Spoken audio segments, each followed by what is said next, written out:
Welcome to the Bulwark podcast. I'm Charlie Sykes. Yesterday was a really kind of an epic day for me.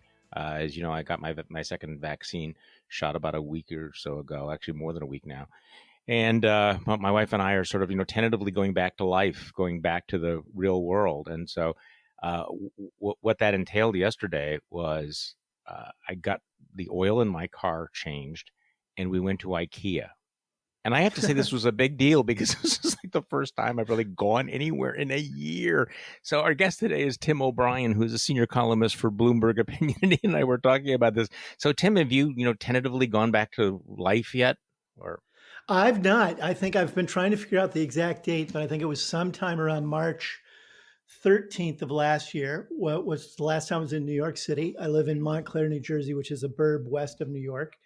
And my wife and my youngest son and I have been in full lockdown for basically a year at this point. We haven't traveled outside our town, and even within our town, we've been pretty conservative about it. We are big social distancers, mask wearers. We are not flying the "Don't Tread on Me" banner on this kind of practical stuff. But boy, it will also be great to get back to a normal world because it's been a very surreal year.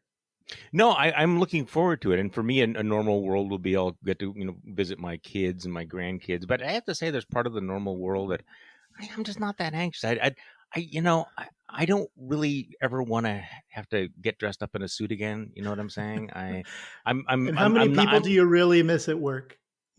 That's what the other thing you find out in lockdown. Well, see, here's the thing, Tim. I'm an only child, so this is I'm going to confess, a little bit easier for me. Hey, before we get started, I just want to mention that my newsletter today, Morning Shots, is out, and I talk about what's wrong with HR1, and at the risk of being completely misunderstood. And I think Twitter is designed to be misunderstood. My argument is that we actually do face an emergency with voting rights, and the attack on democratic norms is radical and needs a radical response, but HR1 is not it. It is overstuffed, it's overloaded, it is dead on arrival in the Senate. I think that's a tragedy. So rather than be a dead ender and say that we ought to go ahead with all of the stuff that's in that legislation, and it is, shall we say, an immodest piece of legislation. That's kind of a general way of saying it. I mean, it's a sweeping piece of legislation that federalizes elections and rewrites campaign finance and changes the rules for constitutionally protected free speech. What I suggest is perhaps a skinnier version of that, and perhaps focusing a little bit more on the John Lewis bill, because I do think it's urgent that we need to do something. But I'm just throwing it out there that folks, HR1 is this dog is not going to hunt. Now, Tim, I know that you've been writing about this as well. It is extraordinary, the full court press all across the country among Republican legislatures to make it harder to vote. I mean, there's no. I mean, and a lot of this is built on the big lie from the election. And it's obscene because it runs against just the fundamentals of what a democracy is about. We should always be making it easier for people to have access to the vote. There are plenty of red states that have had long and efficient traditions with mail-in voting and extended voting hours.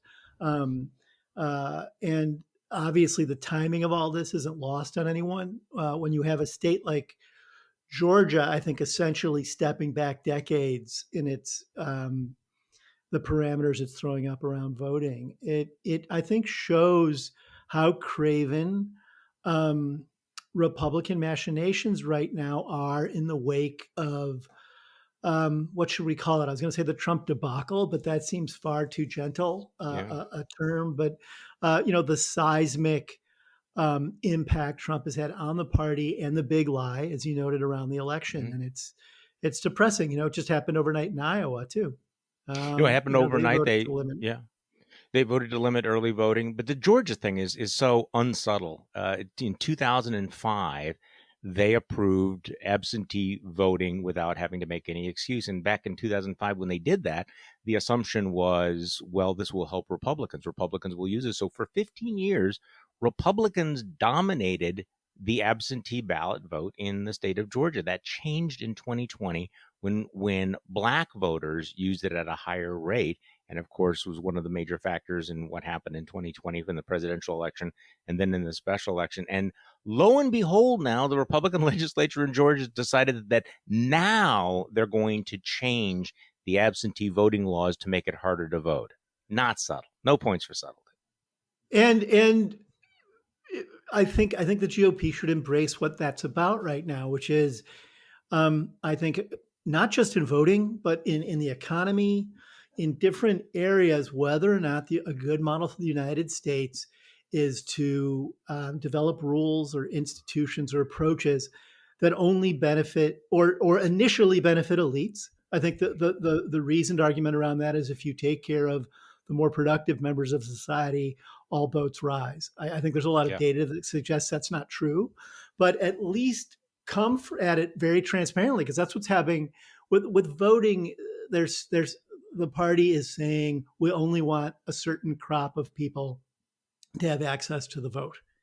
And it's not about stopping fraud, because there hasn't been any evidence of meaningful fraud around extended voting measures at all. And all the political scientists will say that it tends to, in the long term, benefit both parties actually when voting rights are extended, but there's no question it also increases turnout among people of color. No, it does, and I would have thought that there would have been a bipartisan consensus around all of this, but of course we're seeing that there's not a bipartisan consensus around a lot of things. Although there are, apparently people like the fact that the government is sending out money. I suppose that would be a bipartisan consensus. So I want to talk to you, for our listeners. I have been wanting to have you on the podcast for a long time, Tim, because you have been a student. You were a student of Donald Trump for many, many, many years, long before he went down the golden escalator.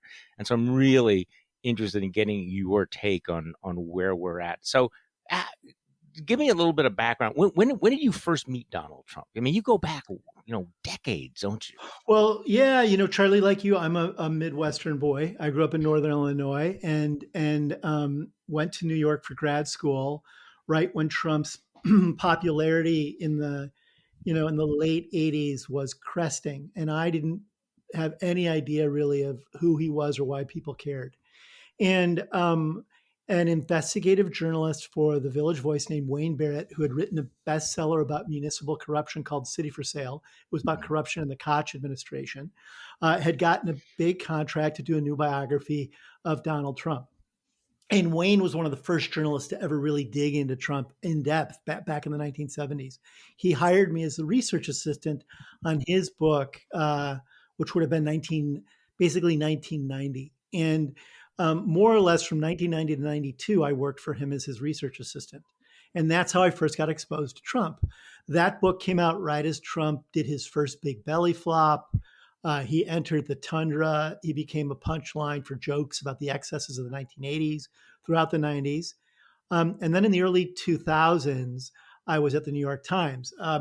During that period, I wrote a book about gambling in the mid-90s. I interviewed Trump in his office at Trump Tower for about 2 hours for that book, but he was a figure in the book, but was not at all a principal character. And then, in the early 2000s, The Apprentice revivified this fossil and recast him as the entrepreneurial guru to the masses. At a time when out in the real world, his casinos were going into bankruptcy yet again. He was doing all of the classic political machinations he'd always engaged in.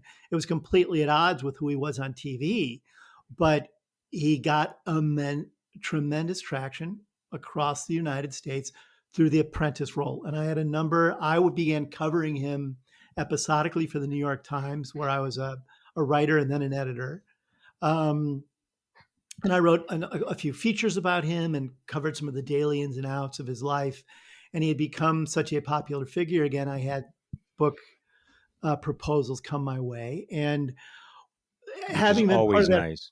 It is always nice. And having been part of that first book that was this deep investigative dive on his life from his birth to 1990, I wanted to do something that was more or less a sequel to that book and also placed him in the culture. Why has this guy who's had all of these epic car crashes, and his business, political, and personal life retained all of this traction in so many aspects of American life: politics, real estate, reality TV, casinos, et cetera, et cetera, et cetera. And the book that came out of that was Trump Nation, which was published in 2005. He cooperated extensively with that book. I think I've still Mhm. probably spent more one-on-one time with him, I think, than any other journalist. Hmm. Um, he did not like the book. He sued me for $5 billion. It's, I think, the largest libel lawsuit in U.S. history. He Five took billion dollars. Okay. with a B, which Yeah. was larger than my advance, Charlie. I'll say that out Hmm. front. Slightly. And Yeah. yeah, claiming that my representation of his track record as a businessman and claims he'd made about his wealth had slandered him, libeled him, and he wanted damages. I had So great you were one of the lawyers. first. You were one of the first guys to say that he's not as rich as he claimed to be, and that's really what got under his skin. Well, others had. I put a lot of clothing on it. I had Yeah. very good sources in the Trump organization and elsewhere. And as it came, turned out in the litigation, my figures were ballpark figures. They weren't exact, but I was Hmm. saying he was worth less than $1 billion at a time that he was saying he was worth Mm. 6, Mm. which is why he sued me for 5. That was the difference between how much he said he had and how much I said he had. Um, and I had taped everything. We had flown all around the country together on his plane. I had been to all of his homes. He called me 2 or 3 times a week. He routinely sent me these huge envelopes of newspaper clips about himself, where he would have the sections about him outlined with a Sharpie or with a giant like arrow pointing to his name within the news article. Um, The Sharpies. and it's not because I'm special. It's because I was at the New York Times, and Hmm. he's a New York guy, and the Times to him was like the Good Housekeeping seal of approval. Hmm. He sued. That dragged out. During the course of that litigation, we deposed him for 2 days on the record, caught him lying more than 30 times during that deposition about a whole series of financial and personal and political issues. Um, got his tax returns. I think I'm the first person Mm. outside of the Trump organization to see a series of years of his personal and business tax returns. Um, Bank records, financial records, blah blah blah. He lost the suit in 2009. He appealed it. The courts refused to hear it, and it was finally dismissed in 2011. The appellate court Wow. refused to hear it. And then I thought, he was out of my life until he rolled down the escalator. So if we were to go back, if 2021 Tim O'Brien could go back into a time machine and talk to Tim O'Brien and say, and by the way, this guy will be elected president of the United States. I'm sure you've thought of that. What would I you have joked. thought?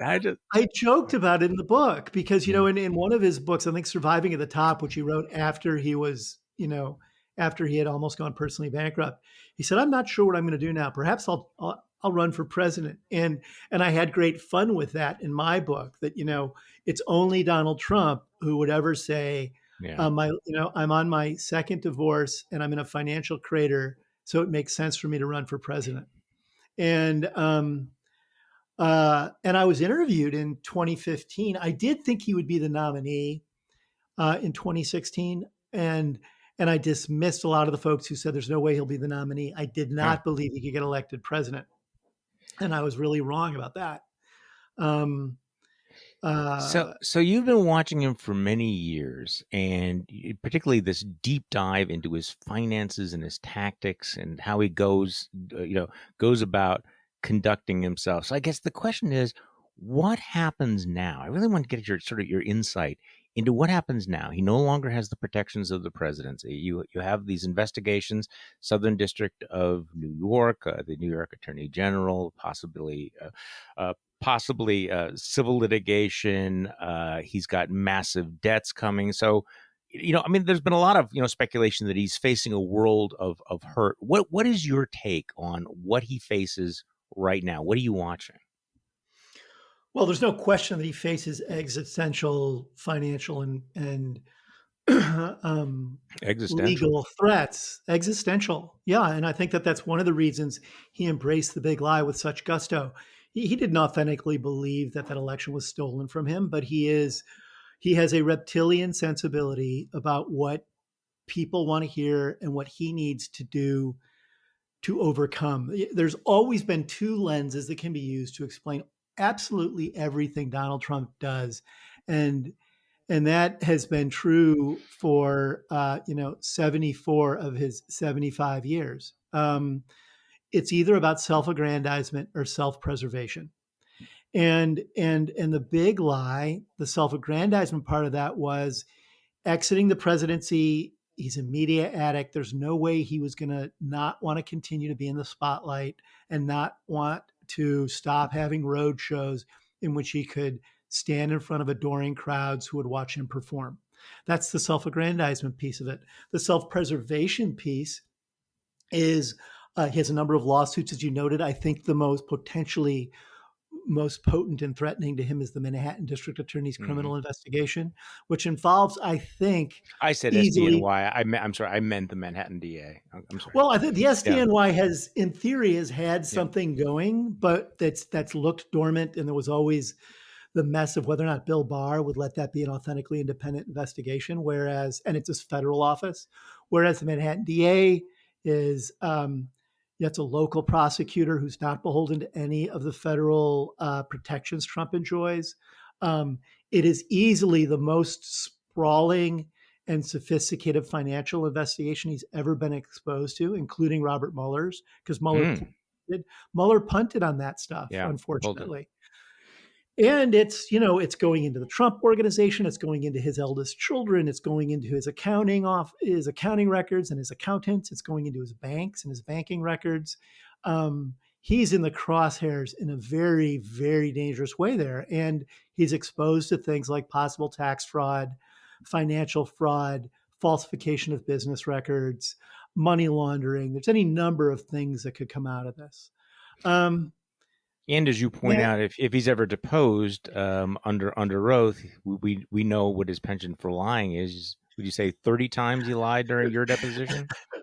Yeah, he is a lawyer's nightmare, Charlie. And he is the last client you would want to put with a hand on a Bible, doing almost anything, frankly, with his hand on the Bible, but specifically being in a deposition in which one could blow up the defense because he lies so frequently, and also get shredded personally because of it. He's a pathologic liar, and he just can't stop himself. But also, you ran through some of the business things, and my sense, and you obviously know this a lot better than I do. So his company has always been very, very closely held, and throughout his entire life, this is a guy who's been pushing the envelope, who has been fudging the numbers, and he's gotten away with it over and over and over again.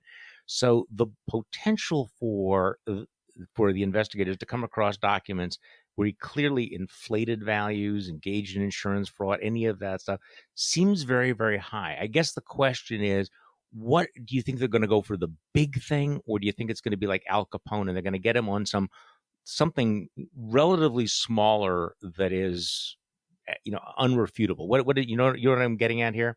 Yeah, I do. I think it could be both, frankly. There's no question. And the Al Capone reference is really useful, I think, because like Trump, Al Capone retired to Florida thinking he could live in peace down there. And then his accountant ratted him out because prosecutors found the accountant to be the weak spot. And that's definitely what's happening right now with Trump. And if people within his own organization begin flipping on him, it's going to fall like dominoes at that place, because he's never had a history of being loyal to other people. So there's not going to be a deep reservoir of loyalty toward him from people in his own organization. There's no question that he's inflated the value of his buildings when he's wanted to get loans against them, and then manipulated the value of those same buildings when it came time to paying the tax man. He will argue that it's common practice in the real estate industry, which it is, but there are reasonable boundaries around all of that. And if he has exceeded those into illegalities, he's going to have a lot of problems. That's certainly going to be an area, I think, for both legal and historical and political reasons. I think an examination of where his sources of funding come from is unfortunately one of the great unanswered questions of his presidency that could get answered by the Manhattan DA's investigation. Um, there's no question that Trump, long before he went into the presidency, was courting money from Russia in his businesses. He was interested in doing business in Russia. We know from court records that he got a big chunk of funding that came from murky locations in Eastern Europe. To the extent that we find out what his actual financial tethers are to the Middle East, um, throughout the Arab world, China and Russia, it would put clothing on understanding all of these dangerous and irresponsible dances he engaged in with dictators while he was president. Mm. Um, he may not get prosecuted for those things, but they would at least fill in important blanks about how financially corrupted his Oval Office was by his own personal financial interests.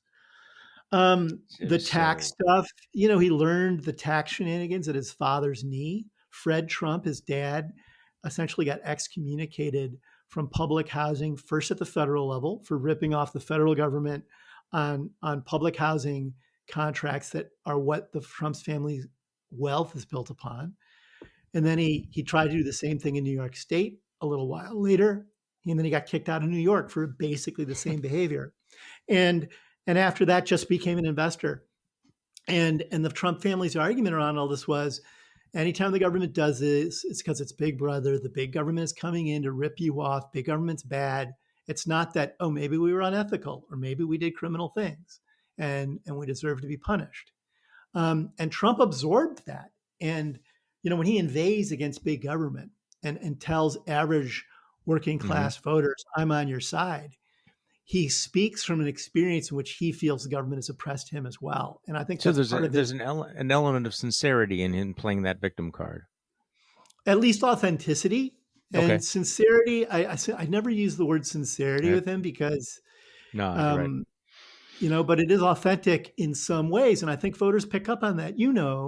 Voters spot inauthentic behavior a mile away. It's a damning thing for a politician of any party to be considered inauthentic. And I think one of Trump's political strengths is his voters believe he's the real thing. Yeah. So you mentioned that he learned all of this, at his father's knee, and the New York Times had that incredible deep dive into the fact into his taxes and his history, essentially establishing that much of his wealth was based on years and years and years of tax fraud. Amazingly, that didn't move the needle. There was a period as well where he was banned, but basically none of the banks would lend him any money, with the exception of Deutsche Bank. So in his world, am I right about that? By the way, Yeah, it's not uh, just a period, Charlie. It was basically from 1992 until the present. No major establishment bank around the world, but for Deutsche Bank, would lend Donald Trump money because he burned them. He he walked away from over $3 billion in loans he owed them. nice. And these stories he tells about how I got through bankruptcy by teaching the banks a lesson is very similar to the big lie he's told about the election result. He's recast his abysmal failures as a businessman as I beat the banks down, I got through a devastating bankruptcy, and I came back stronger. And the fact Fascinating. is, the banks put him out to pasture, and had the apprentice not come along accidentally, Donald Trump would be not even a footnote in the history of the country in New York. Why was Deutsche Bank different? Why did they keep doing business with him? I think two reasons. They were expanding from Germany into the U.S. in the late '90s and early 2000s, and they wanted to make a name for themselves. And I think they were willing to bring in clients who had high name recognition with the idea that it would help them build out their business more broadly. So Trump benefited from that. I think Europeans have never really understood the extent to which established New York financiers and developers always regarded him as a cartoon character. But Hmm. overseas, he was seen as this embodiment of the US business community. And then, secondly, Deutsche Bank has had, until very recently, and they've tried to correct this more recently, but they had very horrible internal controls around things like money laundering, the transmission of funds globally, the nature of some of the people the bank worked with. et cetera, et cetera, et cetera. They faced, rafts of lawsuits and fines and regulatory actions around all of this. So And I think it was a perfect marriage. it was. It absolutely was. And it's continued up until very recently. Okay, very recently, and finally they cut him off now. So give me some sense of the implication of that. Right before the election, we got the report that he had $400 million in debts coming due relatively soon. Deutsche Bank is no longer doing business for him. So how is that going to play out? Where's he going to come up So with that money? to make the math a little easier on all that, he Yeah. actually has over $1 billion in debt. The Oh. 400 million, the times identified, actually had been in his personal financial disclosures as president. I think the extra magic sauce the Times brought to that analysis was that Trump had personally guaranteed that money, which is Ooh. sort of hysterical because his father always told him, "Don't guarantee." He almost went bankrupt in the early '90s because he personally Hmm. guaranteed. He told me when I was working on the book, "I'll never do that again. I'll never personally get. It's not wise to do so." And then, bam! The second he got access to hundred millions of dollars, he said, "Sure, if you give me more, I'll personally guarantee it." But he has, a little bit north, say, of $2 billion worth of assets. The most valuable chunk of that is about 5 or 6 buildings in San Francisco and New York that make up the lion's share of his personal wealth. As you know, COVID-19 has wreaked havoc on Hmm. urban, commercial, and residential real estate. So those valuations are really stressed right now. And he's got over $1 billion in debt against that. So he's not, the idea that people are saying is this shows he's bankrupt, not true. But he is in tough financial straits because as those valuations come down, which they may further, and he's unable to pay his debts, other members of the real estate community and the financial community are going to smell blood in the water. And it will get increasingly harder for him to sell things, which he may need to do to pay down his debts, if everybody thinks he's so weak, he'll sell for any amount of money. And so you could see this dramatic shrinking of everything that he has. And, Trump does not have an empire. Certainly the Bulwark, I think, has more employees than the Trump organization. Really? And, And we're yeah, small. it's a We're mom and lean. pop. Hmm. Well, I mean, I think the Trump organization in New York, I would say it's maybe 24 people. Really? And it's an oxymoron because nothing Donald Trump touches is organized. It should be called the Trump Carnival LLC, but um, um, and it's really built on these sort of legacy real estate assets, throw off a lot of money, and then new trophy properties he's embraced, like golf courses, which is an industry that's peaked, and or marketing his name like a human shingle on everything from underwear and mattresses to vodka and board games. And the man who led an insurrection and tried to undermine democracy is going to have a hard time squaring that with the brand that he once tried to promulgate. So the outward facing stuff that he loves, that his name's on, could go right down the drain. But that stuff is not where he makes most of his money. So let's bring this up to the current day, because you mentioned the insurrection. I really had the sense that when he was pushing the big lie about the election, that there was really a sense there of fear of leaving the protections of the White House. I mean, he was clinging to power in a way that you described it as his instinct for self-preservation, that really had kicked in for him, that not having the immunities of being the president, not being able to dangle pardons in front of potential witnesses, there was something about that he just could not tolerate. So there was a lot of fear on his part, or anxiety about what would happen if he was not in the White House going forward. Do you agree with that? Oh, 1,000,000%. And all Good. the reporting around that, flying into rages at his own staff. Um, it began to how he was going to respond to this. Really, you got the first glimmer of that on election night when Fox called Arizona for Biden. And Jared and Donald both got on the phone to Fox to complain, and they were apoplectic about it. Fox might have been a little premature that night, but they weren't making a reckless call, and obviously the reality played out that call ended up being correct. But I think Trump, in that very moment, began trying to figure out ways he could um, exert extra electoral influence to Yeah. change an outcome that scared him. Okay, Uh, so he, that was my sense. I mean, that he really didn't. I mean, when you look back on the Mueller investigation and some of the other investigations, the way that he in fact did use the power of his office to protect himself, to obstruct justice. I mean, it was not that he attempted to obstruct justice. I believe that he actually succeeded in obstructing justice, and so he was aware of having that power, and perhaps even more than aware of how vulnerable he would be if he didn't have those strings to pull. and he learned that on the job. I think you're Right. 100% right. And the Mueller report has ample examples of obstruction of justice. Mueller more or less said he thought obstruction of justice existed, but others would have to choose whether or not to prosecute that. Obviously, Bill Barr made another choice.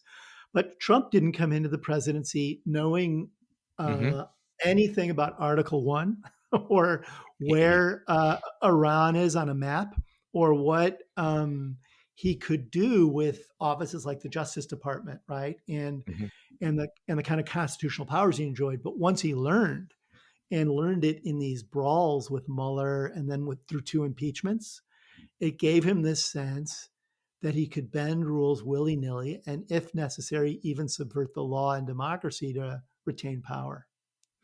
So this brings us up to the moment we're at right now, where the president is making it very clear that the fundraising grift is going to continue forever. The news over the last 24 hours is that he put out a statement saying, that no more money for rhinos. Don't give money to the Republican National Committee or the Republican Senate Committee or the Republican Congressional Committee. Give it all to me. Give it to my super PAC, through DonaldTrump.com or whatever it is. The fundraising that he's been engaged in since the election, that creates kind of a massive slush fund for him, doesn't it? It does. And again, speaking in terms of learning on the job, when he ran in 2016, he kept saying he would self-fund. He never put a meaningful amount of money into any of his electoral efforts. The RNC bailed him out financially as a candidate once he was the nominee. And I think at that point he was like, okay, so there's these Republican institutions that will give me their financial muscle when I need it. And then 2020 rolls around and he has that embedded and he's done a lot of his own fundraising. Then he loses and he figures out his first electoral funding grift, which is to tell his supporters the big lie: the election was stolen, and I need your money for Donald Trump legal defense fund. And as I recall, I think that got as high as almost $200 million in donations between like election day and the end of December, all of which he can keep. And we know that very little of it has been dispersed uh, to mount a defense or to even fund the suits that claimed election Yeah. fraud. And I think he learned there was this aha thing went off for him and his children, which was, oh, I can use campaigning as a for-profit enterprise, and I can continue to do that when I leave office. And I think that that's what's informed his uh, salvos he's fired across the GOP of "Don't use my name, don't use my image." It's classic brand and copyright protections that instead of wedding to a business, he's wedding to fundraising, political fundraising efforts, so he can keep the money. And any Republican voter who thinks that Donald Trump is actually going to use a dime that you give him to pursue classic conservative policy goals or the interests of average Americans or the interests of affluent Americans should just hold on to their wallets. So, Tim, this dynamic between Donald Trump and the Republican Party, it feels like it's an old story, but it's still fascinating because it's playing out, and this back and forth with the RNC is just sort of the latest chapter where he clearly wants to go to war with Mitch McConnell. He clearly wants to go to war with all of the dissenters, and it's kind of interesting because you have Kevin McCarthy, who's willing to suck up on whenever it's necessary, telling him don't do this, don't do this. But he's launching. I don't know how it's going to play out in terms of the Republican Civil War, because if Republicans haven't figured out by now with the point you just made, he's not going to be loyal to them. He's not going to be a team player, and he will destroy anyone that crosses him, no matter what the implications are for Republican electoral victories. Right? I mean, and yet they haven't seemed to have come to grips with that yet. Well, I think it's hard for the GOP to come to grips with it because the party has an identity crisis, and I think the policy goals and the public position that Ronald Reagan gifted the party from 1980 through 1988, and that the party made great strides off of in the wake of his presidency was hawkish foreign policy, fiscal probity, lower taxes, law and order. And now baked into a little of that too was it wasn't overt, but baked into it was I think racial dog whistles that were these people of color coming over to the border to take your jobs, or welfare queens are freeloaders on your tax dollar. It wasn't, of course, nearly as overt as Trump made it, but it was an underlying emotional string that was being plucked to help sell the agenda. But the agenda had classic conservative principles baked into it. And then I think in the intervening decades, the culture wars became more paramount as the U.S. economy accelerated. Job disagreements and economic disagreements weren't as paramount to big chunks of the electorate. And the Cold War had gone away. Cold War had gone away.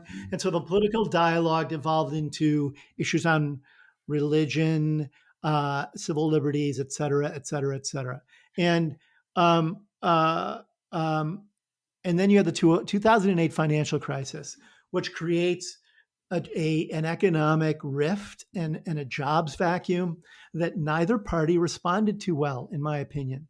And Donald Trump stepped into that vacuum by embracing economic populism and overt racism to appeal to understandably aggrieved industrial workers, white workers with a high school education who had been battered around for decades. And the problem with that is racism is wrong and bad. And even if it's a winning strategy politically, it is grotesque.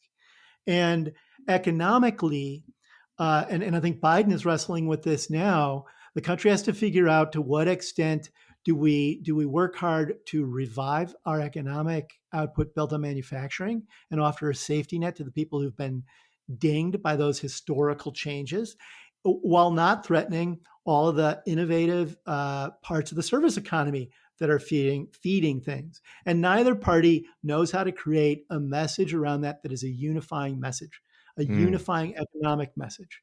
And Trump authentically didn't care because he's a performance artist. All he wanted to say was, I feel your pain. I will solve it. He never solved it. And then he walked away from this mess he created with a cult of personality in his pocket. So the GOP now has to say, what clear-headed policy proposals do we put out there that are classically conservative, that are also restorative, and of necessity, even if they don't feel like it ethically or morally, inclusive? Because the key to the United States economy for the last, almost the last century has been a huge growth in the middle class and an economic enfranchisement that is broad-based. We don't want a Latin Americanization of the U.S. economy. And yet we now know that income inequality has shot up, and we have incredible racial animosity and racial divisions. And that's not a winning strategy. China will beat us into the ground if we fail to rise to this moment. And I think that's what you see both parties wrestling with right now, is identities built around what does it mean to be an American as a human being? And then what does it mean to keep the American economic engine running at full speed that enfranchises everyone it needs to enfranchise? And those are tough questions. We see that now in the bailout debate, right? And I think, Mitch McConnell has to confront the fact that he's a bit of Dr. Frankenstein here. I think he liked the monster he created because it got him a massive tax cut for affluent Republican voters. It got him a more conservative court. and I think he thought he could then drive out of the tunnel, um, with Trump in the passenger seat and drop him off on the side of the road and keep going. And lo and behold, along the way, Trump took control of the wheel. And I think McConnell wants to get the wheel back, but how tactically does he go about that at a time when 30 million Republican voters more or less adore Donald Trump? That is the problem. It's the problem. The party has a leadership problem, but it has a base problem. By the way, speaking of all of this stuff, I thought Lindsey Graham's comments over the weekend, where he's talking about the special magic of Donald Trump, and the analogy used that he's a combination of Jesse Helms, P.T. Barnum, and Ronald Reagan. And he thought that was a compliment. I thought that was interesting. You have this, racist senator who had filibustered the Martin Luther King Jr. holiday, P.T. Barnum, who ran circuses, and Ronald Reagan. And he thinks, and by the way, I don't think he's wrong in saying he's a combination of all those things. But right. This is Lindsey Graham trying to explain why he's a great guy. It's like, really? This is, I don't know. And also Lindsey Graham saying he likes that. Yeah, that's what I'm saying. That he likes it. Yeah. Jesse Helms, P.T. Barnum, and Ronald Reagan. This is your vision of the future. Not to mention that that's not exactly a forward-looking agenda there. But Tim O'Brien, thank you so much for joining me. I appreciate it. This was every bit as interesting as I was hoping it was going to be. It was a privilege for me, Charlie, and it's always good to catch up with you. Thank you. And thank you all for listening to the Bulwark podcast. I'm Charlie Sykes. We will be back tomorrow, and we will do this all over again.